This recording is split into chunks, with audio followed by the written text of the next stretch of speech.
وعلى آله وصحبه أجمعين. أما بعد فأعوذ بالله من الشيطان الرجيم. بسم الله الرحمن الرحيم. منها أربعة حرم. صدق الله مولانا العظيم. وبلغنا رسوله النبي الكريم الأمين. ونحن على ذلك لمن الشاهدين والشاكرين. والحمد لله رب العالمين. إن الله وملائكته يصلون على النبي يا أيها الذين آمنوا صلوا عليه وسلموا تسليما. اللهم صل على سيدنا ومولانا محمد معدن الجود والكرم وآله وصحبه وبارك وسلم. مل کر پڑھے درود پاک صلی اللہ علیہ یا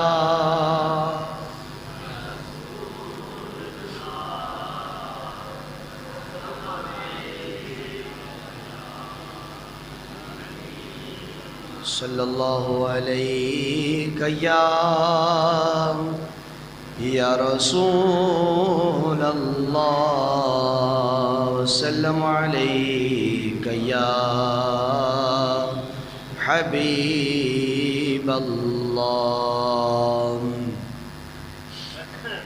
ہم کو اپنی طلب سے سوا چاہیے. ہم کو اپنی طلب سے سوا چاہیے. ہم کو اپنی طلب سے سوا چاہیے. آپ جیسے ہیں ویسی عطا چاہیے. آپ جیسے ہیں ویسی عطا چاہیے. ہم کو اپنی مل کر پڑھیں. ہم کو اپنی طلب سے سوا چاہیے. اور بھر کے جھولی میرے سرکار نے. بھر کے جھولی میرے سرکار نے. مسکرا کر کہا اور کیا چاہیے. مسکرا کر کہا اور کیا چاہیے. ہم کو اپنی سے سوا چاہیے. اور کیوں کہوں یہ عطا وہ عطا چاہیے. کیوں کہوں یہ عطا وہ عطا چاہیے. آپ کو علم ہے ہم کو کیا چاہیے. آپ کو علم ہے ہم کو کیا چاہیے. ہم کو اپنی طلب سے سوا چاہیے. حمد و صلوات کے بعد اللہ رب العزت کا بے پناہ احسان عظیم. خلا کے دو جہاں نے مجھے اور آپ ہم سب کو آج ماہ محرم الحرام کا پہلا جمعہ عطا فرمایا. نئے سال کا پہلا جمعہ اللہ نے ہم سب کو نصیب فرمایا۔ چونکہ ہم مسلمان ہیں اور ہمارا نیا سال جو ہے وہ محرم الحرام کا ہے، نہ کہ ہمارا نیا سال جنوری پہ شروع ہوتا ہے اور دسمبر پہ ختم ہوتا ہے، بلکہ ہمارا اسلامی نیا سال محرم سے شروع ہوتا ہے، ذی الحجہ پر ختم ہوتا ہے۔ اسلامی معاملات، اسلامی تاریخات کے حوالے سے یہ پہلا مہینہ ہے اور کئی واقعات اس مبارک مہینے میں روپذیر ہوئے۔ حضرت آدم علیہ السلام کی توبہ ہے، حضرت نوح علیہ السلام کی کشتی ہے، اور حضرت یونس علیہ السلام مچھلی سے پیٹ سے رہا ہوئے۔ اس طرح اور بھی سینکڑوں واقعات ہیں کہ جو کہ اس مبارک مہینے میں روپذیر ہوئے۔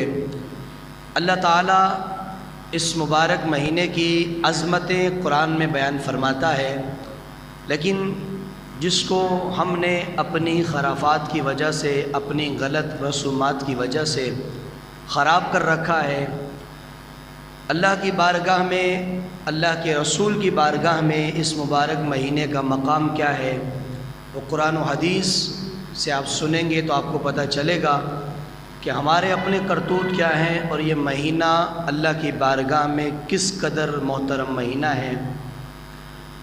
کھیل تماشا ہر انسان کو شوق ہے کہ جہاں دو بندے جمع ہوں تو چار اور آ کر کھڑے ہو جاتے ہیں، تماشا دیکھنے کے عادی ہوتے ہیں۔ تو مولانا روم رحمۃ اللہ تعالی علیہ فرماتے ہیں کہ تماشائی نہ بن، تماشا بن، کیونکہ تماشائی صرف تماشا دیکھتے ہیں، تو تماشائی نہ بنو کہ جہاں رش لگے وہاں جا کے کھڑے ہو جاؤ، بلکہ ایسا تماشا بنو کہ لوگ جہاں دور دراز سے تمہیں دیکھنے کے لیے آئیں، کہ اس کو دیکھنے چلتے ہیں، تمہارا نظارہ کرنے کے لیے آئے۔ اپنے آپ کو تماشا بناؤ، لیکن تماشائی نہ بناؤ کہ بازاروں میں یا پھر جو ہے کئی دو بندے آپس میں لڑائی کر رہے ہیں وہاں کھڑے ہو جانا، رش کر لینا، آپس کے اندر خواہ مخواہ کے لیے معاملات بڑھا دینا۔ تماشائی کی عزت خراب ہے، اس کو وقار نہیں ملتا۔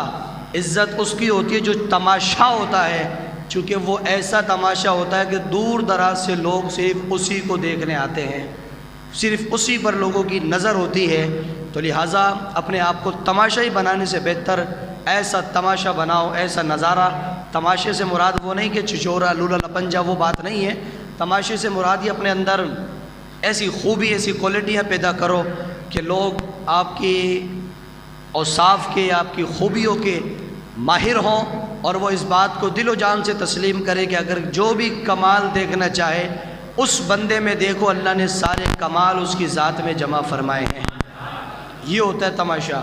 صرف اللہ گلہ مچانا، یہ روڈ پر تھلوں پر بیٹھ کر اپنی بات سے کسی کو اوپر آنے نہ دینا، یہ تو جہالت ہوتی ہے۔ تو یہ محرم الحرام کا مہینہ بڑی عزت و عظمتوں والا مہینہ ہے۔ قرآن مجید فرقان حمید میں اس مبارک مہینے کے بارے میں خلاق عالم نے کیا بیان فرمایا۔ اللہ تعالیٰ قرآن مجید فرقان حمید کے 10ویں سپارے میں ارشاد فرماتا ہے، منہا اربعۃ حرم، فرمایا یہ 4 مہینے اللہ کی بارگاہ میں بڑی عزت والے مہینے ہیں۔ اللہ کی بارگاہ میں عزت والے مہینے۔ اب اللہ تعالیٰ قرآن میں یہ بات بیان فرما رہا ہے، 10واں سپارہ سورہ توبہ، کہ یہ منہا اربعۃ حرم، 4 مہینے ایسے ہیں جن کو اللہ کی بارگاہ میں بڑا بلند مقام حاصل ہے۔ اور 4 مہینے کون سے؟ پہلا مہینہ محرم الحرام کا ہے کہ جس کو اللہ کی بارگاہ میں بڑا مقام، بڑی قدر و منزلت حاصل ہے۔ دوسرا مہینہ رجب المرجب کا مہینہ ہے کہ جس مہینے میں اللہ نے میرے مصطفیٰ کو اپنا دیدار عطا فرمایا ہے، رجب کا مہینہ۔ اور تیسرا مہینہ ذی القعدہ کا مہینہ ہے جو کہ شوال عید کے بعد جو مہینہ آتا ہے۔ چوتھا مہینہ ذی الحج کا، حج کا جو مہینہ ذی الحجہ، محرم، رجب، ذی القعدہ، ذی الحج، منہا اربعۃ حرم، یہ 4 مہینے عزت والے ہیں۔ اب ذرا سوچو وہ مہینہ خود کتنی عزت والا ہے، جس کو عزت والا خود میرا اللہ فرما رہا ہے۔ اس میں کتنی عزت، کتنی وسعت ہے کہ جس کو خلاق عالم بھی جو ہے عزت والا فرما رہا ہے۔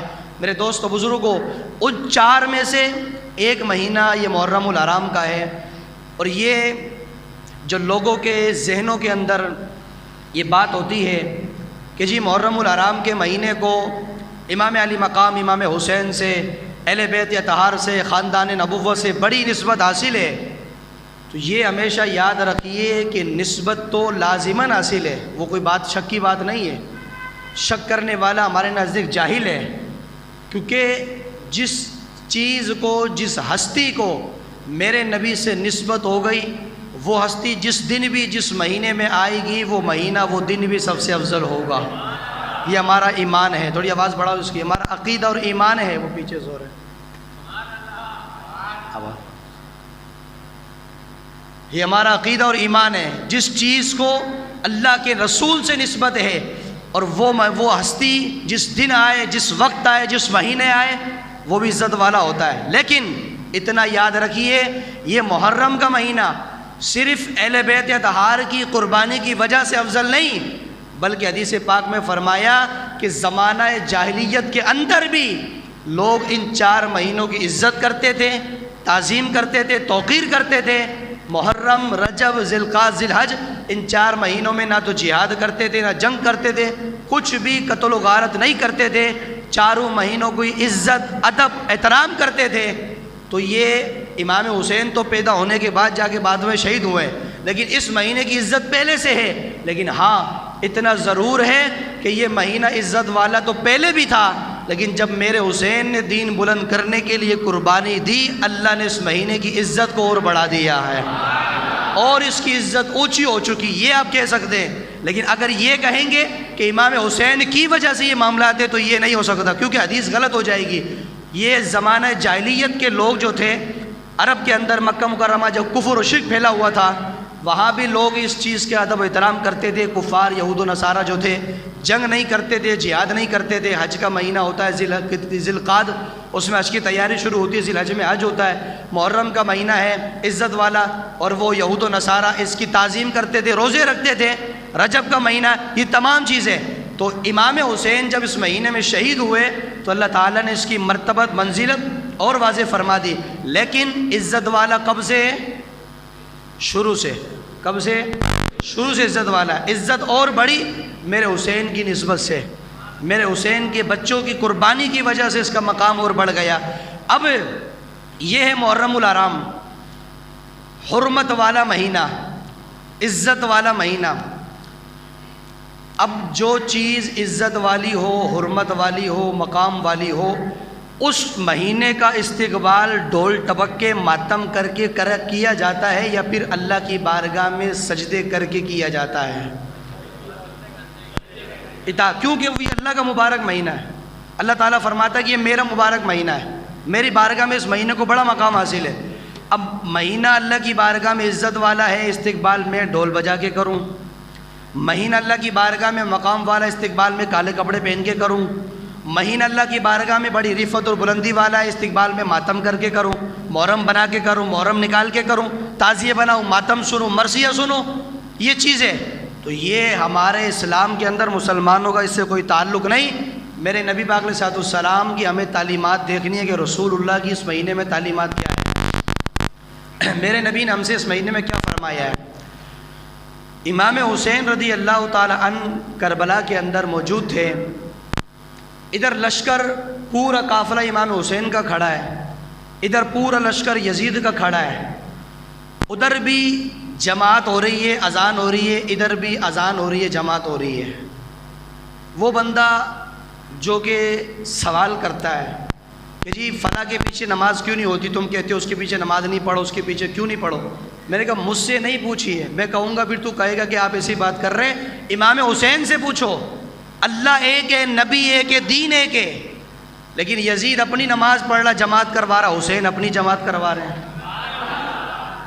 پڑھو حدیث، پڑھو تاریخ، 2 جماعتیں ہو رہی ہے کربلا کے میدان میں، یزید کی اذان اپنی ہو رہی ہے، وہ اپنے بندوں سے اذان دلواتا ہے، جماعت کرواتا ہے، حسین اپنے بندوں سے اذان دلواتے، جماعت کراتے ہیں، حسین کے ساتھ اپنے بندے، یزید کے اپنے بندے، ادھر بھی جماعت ادھر بھی جماعت، ایک ہی ٹائم میں 2 جماعتیں ہو رہی ہیں۔ تو میں نے پوچھا حسین آپ یزید کے پیچھے نماز نہیں پڑھ سکتے؟ کہ یزید سے کہا بھائی بدماش تو میرے حسین کے پیچھے نماز کیوں نہیں پڑھ سکتا؟ یا امام حسین سے پوچھے آپ اس کے پیچھے جماعت کر لیں، وہ پڑھاتا آپ پیچھے پڑھے۔ تو گویا کہ حسین کی بارگاہ سے جواب آتا ہے کہ جو شخص اللہ اس کے رسول کا باغی ہو اس کی خود کی نماز نہیں ہوتی تو پیچھے والوں کی نماز کہاں سے ہو جائے گی؟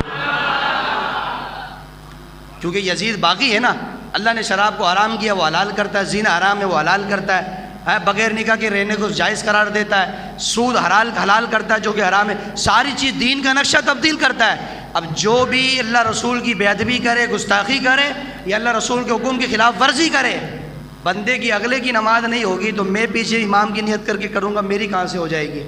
میری تو نماز جب ہوگی جب امام صاحب کی خود کی ہو رہی ہوگی۔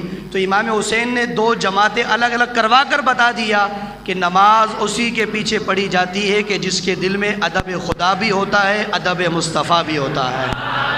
یہ میسیج آف کربلا ہے، کربلا کا میسیج ہے۔ ماتم کرنا کربلا کا میسیج نہیں ہے۔ میرے دوست و بزرگوں، ڈھول بجانا اس مبارک مہینے میں بجانے والے کون ہیں؟ مسلمان۔ جب امام حسین رضی اللہ تعالیٰ عنہ کو 10 محرم کو جب شہید کیا گیا، وقت ظہر وقت عصر جو لکھے، اس وقت آپ کی بیوی، آپ کی بہنیں، آپ کے بچے، امام زین العابدین آپ کی بیٹی، ان تمام کو لے کر یزید کے دربار میں لے جایا جا رہا تھا۔ تو کس طرح لے جایا جا رہا تھا؟ ڈھول بجا کر۔ سنا تھا نا آپ نے، یزیدی ڈھول بجا رہے تھے کہ حسین معاذ اللہ قتل ہو گئے، خوشی میں ڈھول بجا رہے تھے، اور سرکار کی بچوں کو یزید کے دربار میں لے کے جا رہے تھے ڈھول بجاتے ہوئے، اچھل کود کرتے ہوئے۔ آج اگر کوئی مسلمان اس مبارک مہینے میں ڈھول بجائے اور نام امام حسین کا لے تو مجھے بتا وہ حسینی ہے یزیدی ہے؟ تو کس منہ سے وہ اپنے آپ کو حسینی کہتا ہے؟ امام حسین کی تعلیمات کیا ہے؟ امام حسین کی سیرت کیا ہے؟ پڑھو۔ 10 محرم کی صبح، اس سے پہلے 1 محرم سے جو ہے لاشیں شروع ہو گئی، میدان کربلا کے اندر قتل و غارت شروع ہو گیا، شہیدان اسلام کی بلندی کی خاطر جانیں قربان کرتے رہے۔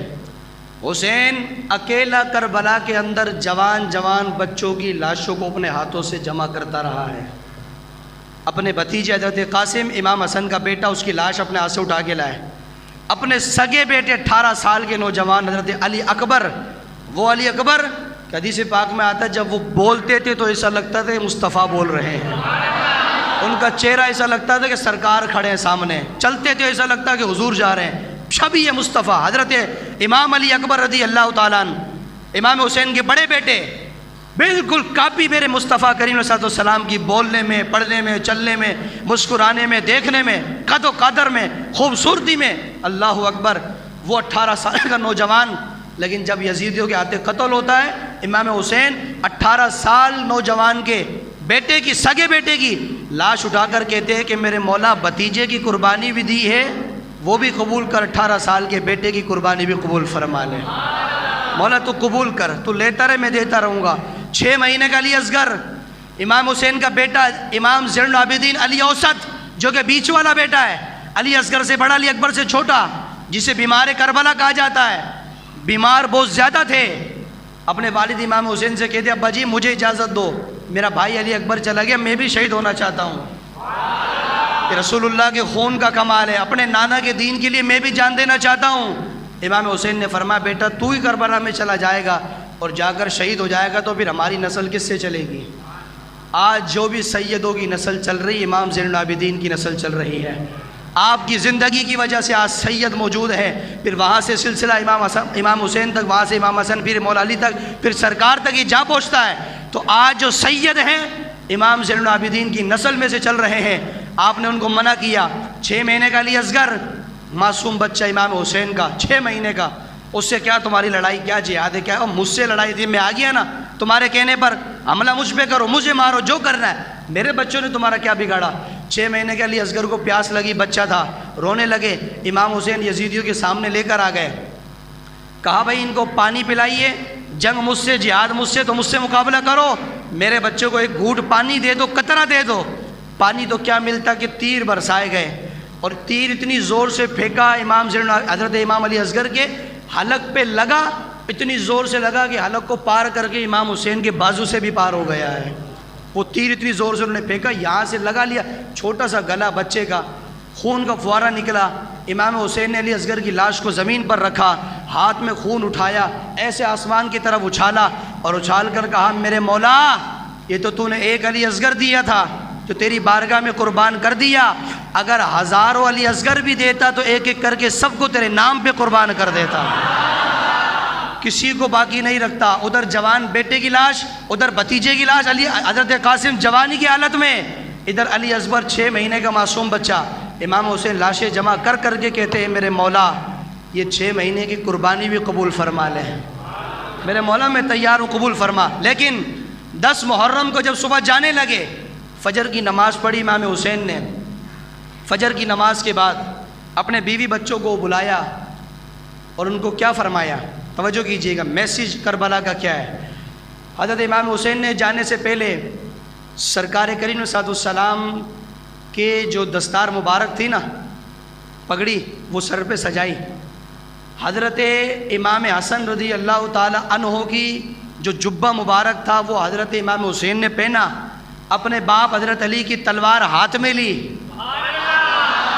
اور اس شان کے ساتھ آئے باہر، اور بیوی بچوں سے کہا کہ بیٹا دیکھو بات یہ ہے کہ ہر چیز کو فنا ہونا ہے، ہر بقا کو فنا ہے، جو بھی آئے گا اس کو دنیا سے جانا ہے، لیکن میں جا رہا ہوں، سب قتل ہو گئے، سب مارے گئے، میں آخری بچا ہوں۔ سننا حسین کا جملہ، میں آخری بچا ہوں، اب میں بھی جا رہا ہوں، میں اگر آ گیا تو ٹھیک ہے، نہیں آیا، قتل کر دیا گیا، مار دیا گیا، تو جانے سے پہلے میرے بچوں تمہیں یہ نصیحت کرتا ہوں، میری بیٹیوں، میری بیوی، میرے بیٹوں، اگر میری شہادت کا اعلان ہو جائے تو تمہیں نہ تو اپنے رخسار پیٹنے ہیں نہ اپنے سینوں کو پیٹنا ہے، میری طرف سے تمہیں سخت منع ہے۔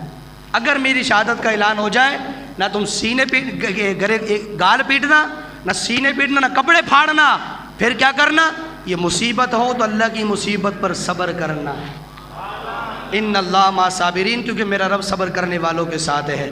اگر اس کی یہی منشا ہے، اللہ کی یہی چاہت ہے کہ میں قربان ہو جاؤں تو میں اس کی چاہت پر راضی ہوں، اگر میں آ گیا تو ٹھیک، نہیں تو تمہیں نہ تو ماتم کرنے کی اجازت ہے، نہ کپڑے پھاڑنے کی اجازت ہے، اور نہ 40 نہیں قیامت تک نہ میرے سوگ میں بیٹھنے کی اجازت ہے تمہیں۔ اور امام زین العابدین سے کیا فرمایا، فرمایا میرے بیٹے اگر میں آ جاؤں تو ٹھیک، نہیں آؤں تو یہ قافلہ اپنی بہن بیٹیوں کا، بھتیجیوں کا، اپنی پھوپھیوں کا مدینے لے جانا، اور جا کر باتیں بعد میں کرنا، سب سے پہلے میرے نانا کو میرا سلام پہنچا دینا، ساری باتیں میرے نانا سے بعد میں کرنا، میں آؤں گا تو چلوں گا، نہیں تو میرے نانا کو صرف میرا سلام پہنچا دینا کہ آپ کے بیٹے حسین نے آپ کے ناز نخروں کا قضا کیا ہے۔ یہ تعلیم ہے امام حسین کی۔ اب وہ بدبخت بے شرم جو حسین حسین کرنے والے ہیں، سینے پیٹے، ماتم کریں، چھریاں چلائیں، بغدے چلائیں، کسی نے کہا بھائی یہ، میں اس سے کہا بھائی امام صاحب یہ کیوں کرتے ہیں، اور میں نے کہا اس لیے کرتے ہیں جو صحابہ پر بھوگتا ان کا یہ حشر ہوتا ہے، جو صحابہ پہ بھوکے گا اس کا یہ حشر ہوگا، کیونکہ صحابہ کے دشمن اللہ کو پسند نہیں۔ اللہ تعالیٰ فرماتا ہے کہ جو میرے صحابہ کے دشمن ہیں، مصطفیٰ کے یاروں کے، کسی اور سے مروا نہیں سکتا، فرمایا کہ وہ اپنے آپ کو ہی ماریں گے۔ جو صحابہ کے دشمن ہیں اپنے آپ کو ہی پیٹیں گے، چھریاں ماریں گے، بغدے ماریں گے، جبکہ اسلام اپنی جان پر ظلم کرنے کی اجازت نہیں دیتا۔ اسلام تو میرا وہ ہے کہ کتا بھی اگر مر جائے اور بلی بھی پیاسی مر رہی ہے تو اسلام کہتا ہے اس کو پانی پلا کے اس کو زندگی عطا کرو، یہ میرا اسلام۔ کتا مر رہا ہے پیاسا، اس کو پانی پلا کے اس کو زندگی عطا کرو، مارنے کا حکم نہیں۔ لیکن امام حسین رضی اللہ تعالیٰ عنہ کا نام لینے والے، اور یہ وہ زیادہ، ان سے زیادہ ہمارے لوگ گھسے ہوئے ہوتے ہیں۔ سنو میرے نبی کا فرمان، میرے نبی پاک علیہ السلام نے فرمایا من تشبہ بقوم من سواد بشعار قوم فہو منہم، فرمایا کہ جو بندہ کسی قوم کی مشابہت اختیار کرے گا قیامت میں انہی کے ساتھ اٹھایا جائے گا۔ قیامت میں اب کالے کپڑے 10 محرم، 1 محرم سے 10-12 محرم تک پہننا منع ہے، کالا، ہرا، لال، یہ 3 کلر کے کپڑے پہننا منع ہے محرم کے 10 دنوں میں، 12 دنوں کے شروع کے اندر جو ہے۔ کیوں؟ اس لیے کہ کالا کپڑا وہ پہنتے ہیں، یہ سوگ کی علامت ہوتی ہے۔ کس کی؟ سوگ کی۔ اور میں نے رات کو بھی خطاب میں کہا تھا، میں نے کہا ظالم و سوگ تو وہ بنائے کہ جس کا حسین مرا ہو۔ بولو بولو بولو اچھی آواز سے۔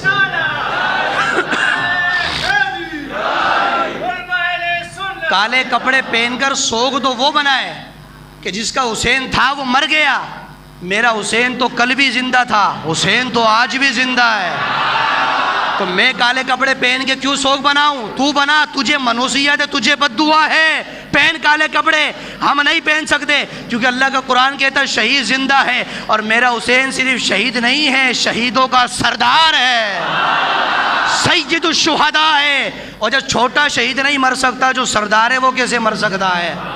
اور ویسے بھی یاد رکھنا یہ بات، کوئی مر جائے تو 3 دن سوگ کی اجازت ہے بس، کتنے؟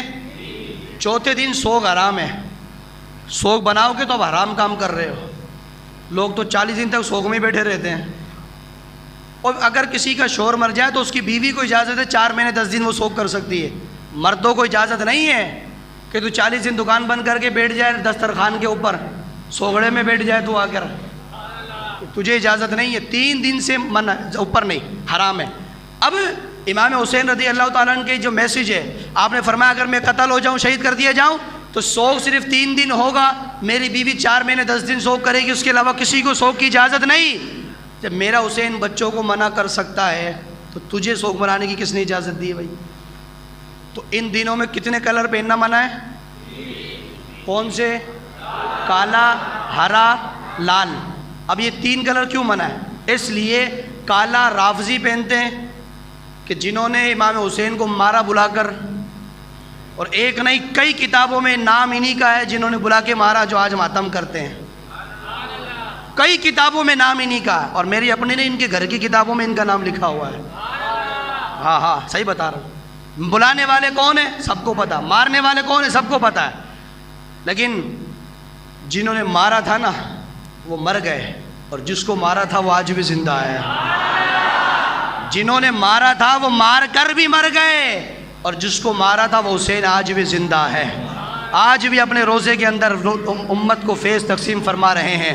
اب کالا اس لیے پہنتے ہیں کہ رافضیوں کی نشانی ہے، ہرا یہ میراثیوں کی نشانی ہے، کس کی؟ وہ میراثی ہوتے ہیں نا ڈھول ٹپکے والے، بلا خال لا کے ڈھول بنا کے آگے دڑا در گھروں کے باہر لا بھی شربت پلاؤ ڈھول بجائیں گے، وہ میراثی کی اولاد اپنے گھر جا کے بجائے اس کو، مسلمان ہے، کوئی میراثی تھوڑی ہے، کوئی ہندوستانی میراثی نہیں ہے، پاکستانی ہے ہم بھائی، ہمیں کام نہیں ہے ڈھول ڈپکے بجانا، میرے نبی نے منع فرمایا ان چیزوں سے، اس لیے ہرا وہ پہنتے ہیں اس لیے منع، اور لال خارجی لوگ پہنتے ہیں کہ جو اہل بیت کی شہادت کا جشن بناتے ہیں، معاذ اللہ ثم معاذ اللہ، کہ اچھا وہ سرکار کے بچے معاذ اللہ شہید کر گئے، وہ خوشی میں 10 محرم کو لال کپڑا پہنتے ہیں ان 10 دنوں میں، اس لیے ہمیں منع ہے۔ اور میرے نبی نے فرمایا جو بھی کسی قوم کی مشابہت اختیار کرے گا قیامت میں اسی کے ساتھ اٹھے گا۔ بتاؤ کون ہے جو کہے گا قیامت میں شیعوں کے ساتھ اٹھنا چاہتا ہوں؟ کون ہے جو کہے کہ قیامت میں میراثیوں کے ساتھ اٹھنا چاہتا ہوں؟ کون ہے جو کہے قیامت میں خارجی کے ساتھ اٹھنا چاہتا ہوں؟ اور کون ہے جو کہے قیامت میں حسین کے ساتھ اٹھنا چاہتا ہوں؟ یہ ہے دین میرے مصطفیٰ کی، یہ تربیت ہے میرے حسین کی۔ تو ان چیزوں سے بچو، جتنے بھی لوگ بیٹھے کالے کپڑے پہن کے جا کے اتار دینا، میرا کام تھا آپ کو بتانا، نہیں اتارو گے پھر کوئی آ کر کے نہیں جی میں نے شیعہ سمجھ کے تھوڑی پہنا، میں نے تو خوشی میں پہنا، میں نے خوشی میں پہن مجبور پہنا تو ہے نا، تو نے فرمان تو رسول اللہ کا ہے نا، خوشی تیری مجبوری نہیں دیکھی جائے گی، مصطفیٰ کے فرمان کو دیکھا جائے گا، ہمارے لیے ہمارے نبی کا فرمان کیا ہے۔ خوشی کو ترک کرو، خوشی وہ اچھی ہے جس میں مصطفیٰ راضی ہیں، خوشی وہ اچھی جس میں رب راضی۔ اگلی بات گفتگو ختم کرنے لگا ہوں، میرے دوست و بزرگوں، ماتم یہ اسلام میں حرام، منع۔ حدیث پاک سرکار فرماتے ہیں من ضرب الخدود وشق الجیوب فلیس منا، جو شخص رخسار پیٹے گریبان پھاڑے فلیس منا، میرے نبی فرماتے اس بندے کا میری امت سے کوئی تعلق نہیں ہے، وہ میری امت میں سے نہیں ہے۔ جو ماتم کرے جا کر تو کل میں جتنے چاہے پڑھ، تجھے مصطفیٰ نے اپنی امت سے نکال دیا باہر، تو جتنے چاہے ڈھول ڈپکے بجا، اور میرے گھر میں آپ کے گھر میں کسی کے گھر میں میت ہو جائے اور میں آپ کے گھر میں آ کے باہر ڈھول بجانے کھڑے ہو جاؤں تو آپ میرا استقبال کرو گے، اور کرو گے تو جوتوں سے استقبال کرو گے۔ بھائی بے وقوف آدمی گھر میں میت تو ڈھول بجا رہا کر، لوگوں کو پتہ نہیں کیا ہو گیا، بے شرم بے غیرت بنے ہوئے کہ امام حسین شہید کر دیے گئے، وہ ڈھول بجا کے خوشی منا رہے ہیں، وہ ڈھول بجا کے پتہ نہیں کس کو راضی کرتے ہیں، اور کہتے ہیں سنی ہے، کہتے ہیں مسلمان ہیں۔ ہم ایسے کسی سنی کو نہیں مانتے، سنی پکا وہی ہوتا ہے جو اعلیٰ حضرت فاضل بریلوی رحمۃ اللہ علیہ کی تعلیم پر عمل کرنے والا ہوتا ہے، جو اپنے نبی کے فرمان پر عمل کرتا ہے. یہ ہمارا کام نہیں ہے. لہٰذا جتنی باتیں میں نے آپ کو بتائی اس پہ عمل کرو. اگلی بات، لوگ اپنے بچوں کو فقیر بناتے ہیں. امام حسین کا فقیر، کپڑے پہنا دی، ارے ڈوری باندھ دی، یہ باندھ دیا، وہ باندھ دیا، کپڑے اس گھر میں بھیک مانگنے جا رہا، ادھر جا رہا ہے. اور فقیر کیوں بنا رہے ہو؟ امام حسین کا فقیر بنا. میں نے کہا امام حسین نے کہا تھا میرے بچوں میں جاؤں تو تم بھی گھر گھر فقیر بنتے رہنا. مانگنے کی عادت تو جائے گی نہیں ویسے بھی، یہ مانگنے کی تو عادت پڑ گئی نا. اور کما کے کھاؤ رزق حلال، کیونکہ جو رزق حلال کما کے کھاتا القاسم حبیب اللہ، میرے نبی نے فرمایا رزق حلال کمانے والا اللہ کا حبیب ہوتا ہے. اور یہ سنو، میں ابھی مطالعہ کر رہا تھا، یہ بچوں کو فقیر بنا کر گھر گھر بھیک مانگنا یہ بھی حرام ہے. ان کو گھر میں آ کر ان کو دینا یہ بھی حرام ہے. یہ بچوں کو ہر کپڑے پہناتے نا، ریوڑی ڈال دی، وہ لا کے اس کے گھر میں جائے گا، وہ 10 روپے دے گا، وہ ریوڑی اس کو دے کے آ جائے گا. 10 روپے میں ایک ریوڑی، واہ بھائی واہ، اتنی مہنگی ہو گئی ہے. وہ روڑی 1-2 اس کو دے گا، 10-20 اس سے لے کر آئے گا. تو یہ جو دے رہا ہے وہ بھی حرام ہے، اور جو مانگنے جا رہا وہ بھی حرام ہے. اور میں نے کہا تو نے فقیر کیوں بنایا؟ کہ ہم نے حسین کا فقیر اس لیے بنایا کہ طبیعت خراب ہوتی ہے، صحیح نہیں ہوتا. ہم نے کہا مولا حسین تیرا فقیر بنائیں گے، اللہ شفا دے گا. تو گھر گھر اب یہ صحت یاب ہو گیا، بیمار نہیں ہو رہا، ہم منت پوری کر رہے ہیں. میں نے کہا یہ منت شریعت میں جائز نہیں ہے جو تم نے بنا رکھی ہے. اگر منت ہی مانگنی ہے تو یہ کہو کہ یا اللہ اگر میرا بچہ صحت یاب ہو جائے تو اتنے قرآن پڑھ کر حسین کی بارگاہ میں ثواب کروں گا، اتنے سجدے کر کے ثواب حسین کو پہنچاؤں گا، اتنی ننگی عورتوں کو کپڑے پہنا کر اس کا ثواب حسین کو پہنچاؤں گا. جو بہنیں گھر میں رشتوں کی منتظر ہیں اپنے رشتے حلال سے رشتے کروا کر اس کا ثواب حسین کو پہنچاؤں گا. یہ منت مانگ، فقیروں والی منت مت مانگا کرو. لہٰذا اپنے بچوں کو فقیر نہیں بناؤ، یہ حرام ہے. اور اگر تمہارے گھر میں کوئی فقیر بن کے آ جائے اس کو دو گے تو اللہ کی بارگاہ میں حرام کا گناہ تمہیں ملے گا. فقیر بنانا بھی حرام ہے اور اس کو بلا کر گھر میں دینا بھی. ہاں یہ آپ کو بتا دوں، میں یہ اپنے گھروں میں جا کے بتا دینا، اپنے بچوں کو فقیر بنانا تو میرے مصطفیٰ کا بناؤ بس. اپنے بچوں کو فقیر بنانا میرے عبد القادر جیلانی کا بناؤ، اپنے بچوں کو فقیر بنانا میرے حسین کا بناؤ. لیکن گھر گھر بھیک نہیں منگواؤ، حسین کے نام پہ چھوڑ دو اس کو، پھر حسین جانے تو تیرا بچہ جانے. پھر انشاءاللہ اللہ تعالیٰ پھر کچھ بھی نہیں ہونے دے گا انشاءاللہ. لہٰذا ان تمام باتوں پر عمل کریں. ماتم دیکھنے سے بچیں، نہ ماتم کریں نہ دیکھنے جائیں، کیونکہ کرنے والا جتنا مجرم ہے اتنا ہی دیکھنے والا بھی اللہ کی بارگاہ میں گناہ گار ہے. تعزیہ بنانا، یہ محرم بنانا، اس پہ ناک چڑھا دینا، آگ چڑھا دینا، ساری چیزیں چڑھا دینا، محرم بنا کے روڈ پہ رکھ دیا. تعزیہ بابا بیٹھ گئے، گلے میں ڈوری ڈال کر نیاز دے رہے ہیں، چہرے پہ داڑھی نہیں ہے اس کی، پتہ نہیں پڑھ کیا رہا ہے وہ، یہ کر کیا رہا ہے وہ. لوگ نیاز دلواتے ہیں، چاندی کی چیزیں لا لا کے چڑھا دیتے ہیں، محرم گزرتا بابا سارے بیچ کے خود کھا جاتا ہے. یہ کیا ہے؟ یہ سارا حرام کام ہے. اور جتنا بھی یہ تم چڑھاوے چڑھا رہے ہو نا محرموں پر، یہ سب حرام ہے. اللہ کی بارگاہ میں تمہیں اس کا حساب دینا پڑے گا. نہیں چڑھاؤ. یہ میرے بچے کی آنکھ چڑھا دو، اس کی ٹانگ چڑھا دو، پاؤں چڑھا دو، یہ اس سے کچھ بھی نہیں ہوگا. یہ محرم تمہیں خدا کی قسم کچھ نہیں دے گا. جو کچھ دے گا میرا پروردگار عطا فرمائے گا. حسین کے صدقے مانگو، میرا مولا میرا بچہ بیمار ہے اس کو شفا کر حسین کے صدقے، تو اللہ کرم فرمائے گا. یہ محرموں پہ چڑھانے سے تمہارے بچے صحیح نہیں ہوں گے. لہٰذا ان چیزوں سے بچو، خود بھی اپنی نصیحت حاصل کرو، اپنی اولادوں کو بھی بچاؤ. میرا کام جو میرا حق ہے، میرا اللہ کی حکم سے میرے اوپر جو ذمہ داری ہے پوری کھل کر واضح طور پر آپ کو میں نے بتا دی. اللہ تعالیٰ ہم سب کو عمل کی توفیق عطا فرمائے. گفتگو کرنے میں غلطی کوتاہی ہو گئی، اللہ کی بارگاہ معافی چاہتا ہوں، اللہ مجھے معاف فرمائے.